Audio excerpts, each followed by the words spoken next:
جی السلام علیکم۔ آج ہی تین باتیں شیئر کرنی ہیں۔ ایک کا تعلق تو ہے انتظامی معاملات سے، دوسرا تعلق ہے معاشرتی معاملات سے، اور تیسرا تعلق جو ہے وہ ہے اس کا سیاست سے۔ پہلے آتے ہیں جی یہ معاشرتی معاملات، جو کہ آج کل ہمارے جو ہیں اس ملک کے بہت ہی زیادہ عجیب و غریب ہو چکے ہوئے ہیں۔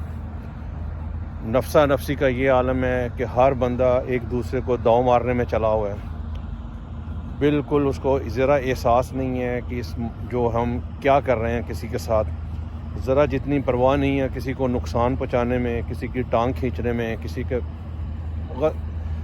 قصہ مختصر کہ ہر چیز میں جو ہے نا ہم لوگ ایک دوسرے کے خود ہی دشمن بنے ہوئے ہیں اور قصوروار ٹھہراتے ہیں گورنمنٹ کو۔ ہمیں سب کو اپنے دیکھنا چاہیے گریبان میں جھانک کے کہ ہم کیا کر رہے ہیں، ہمیں اپنے معاملات بھی ٹھیک کرنے چاہیے۔ اور دوسرا معاملہ ہے انتظامی۔ آج کل لاہور میں سموک کا بہت زیادہ جو ہے وہ پھیلی ہوئی ہے، بہت زیادہ اس کی وجہ سے ڈینگی بھی بہت زیادہ ہے۔ مطلب یہ ملٹی پرابلمز میں گھرا ہوا ہے ہمارا ملک جو ہے نا، تو اس میں یہ سمجھ میں نہیں آ رہی کسی کو کہ اس کو ہینڈل کیسے کرنا ہے۔ ابھی کل میں اخبار میں پڑھ رہا تھا کہ اسکول جو ہیں انہوں نے اسکول کالج 3 دن کے لیے بند کر دی ہیں۔ اب یہ بندہ پوچھے کہ کیا اسموک اسکول کالجوں سے ہوتی ہے؟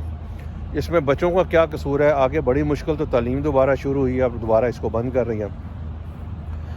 اور پھر ایک اخبار میں پڑھا کہ اس میں لکھا ہوا تھا جی پلاسٹک کے بیگز جو ہیں وہ بند کر دی ہیں اور سختی کر دی ہے۔ ٹھیک ہے، بہت زیادہ کرنی چاہیے، بالکل یہ ضروری ہے، لیکن آپ یہ دیکھیں کہ جو باقی معاملات ہیں اس کو کیوں نہیں، آپ اس کی طرف کسی کی آنکھ یہ نظر کیوں نہیں پڑ رہی ہے؟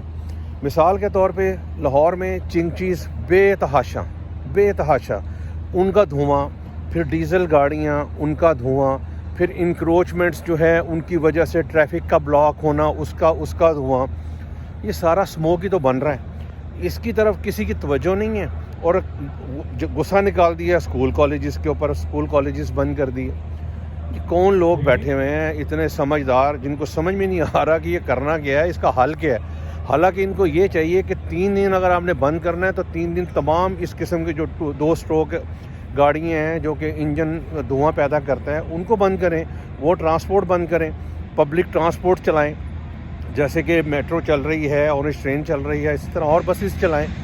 آپ بجائے ان کو بند کرنے کے آپ نے اسکول کالجز اور دفاتر بند کر دی ہیں، اور مطلب اللاجیکل کوئی سمجھ والی بات، اس میں سمجھداری والی بات ہی نہیں۔ اگر کسی کے پاس کوئی اس کی بات کا سمجھداری والی کوئی بات ہے تو بتا دیں۔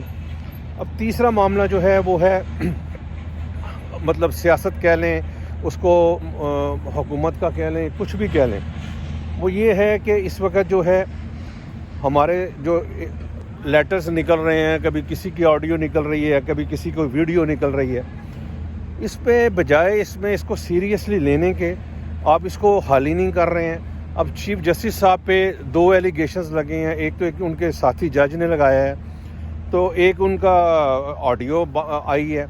اب کہنے کا مقصد یہ ہے کہ بجائے ان کا وہ دیکھنے کے کہ جس نے بھی کی ہے اگر یہ غلط ہے تو غلط بندے کو سزا ملنی چاہیے، اور اگر یہ صحیح ہے تو ان کو پوچھنا چاہیے۔ اس میں ظاہر ہے ملک کا معاملہ ہے، اس میں پوری قوم کا معاملہ ہے، یہ صرف کسی کا ذاتی معاملہ نہیں ہے۔ یہ چیف جسٹس جو ہیں اسلام آباد کے، یہ جو انصاری صاحب ہیں، کون سا ہے، جنہوں نے یہ شمیم صاحب کی جج کی جو لیٹر جو ہے انہوں نے ڈسکلوز کیا ہے، انصار عباسی، ان کو بجائے ان کو جج صاحب کو بلاتے کٹہرے میں کہ جی آپ کا یہ ہے، یہ بتائیں اس میں کہاں تک حقیقت ہے، کہاں تک صداقت ہے، آپ نے کنڈیمٹ لگا دی۔ اور بھائی اس کو پکڑیں نا، اگر کنڈیمٹ تو بعد میں لگائیں، اگر یہ ایلیگیشن غلط ثابت ہوتا ہے تو کنڈیمٹ لگائیں اور پھانسی دیں سب کو۔ لیکن یہ کیا طریقہ ہے کہ آپ نے بجائے ان کو پکڑنے کے یا ان کو بلانے کے، آپ نے جنہوں نے یہ ڈسکلوز کیا ہے آپ نے ان پہ کنڈیمٹ لگا دی۔ اور اسی طرح ہی جو آڈیو آ رہی ہے مارکیٹ میں، ہر بندہ جو اس میں مطلب پتہ ہے اس میں فرانزک ہوئی ہے نہیں ہوئی، جس نے یہ کیا ہے آپ اس کی تحقیق کریں نا، اس میں سوموٹو نوٹس لیں، اس میں صرف آپ کا ذاتی معاملہ نہیں ہے، پوری قوم کا معاملہ ہے۔ اس کا سوموٹو لیں، پتہ چلے کہ یہ صحیح ہے کہ غلط ہے۔ اگر صحیح ہے تو آپ اس کو مطلب جو ہے سزا دینی چاہیے، کیونکہ اس میں پورے 22 کروڑ عوام کا ملک تھا، اس کا سٹیک تھا، ان کے ساتھ زیادتی ہوئی ہے، کسی فرد واحد کے ساتھ جو ہونی تھی وہ تو ہوئی ہے، پورے ملک کے ساتھ زیادتی ہوئی ہے۔ اور اسی طرح جو ہے اور بھی چیزیں کافی آئی ہیں. ظاہر ہے اس کو دیکھیں، یہ جو ہے نا کہتے ہیں کفر کا نظام چل جاتا ہے، جبر کا نہیں چلتا. یہ جبر کا نظام نہ کریں، اس ملک کو بنانا ریپبلک نہ بنائیں. خدا کا نام ہے، اس کے بارے میں بڑے سر جوڑ کر بیٹھیں، اس ملک کو سنبھالیں. یہ ملک ہے تو ہم سب ہیں. بہت شکریہ. السلام علیکم.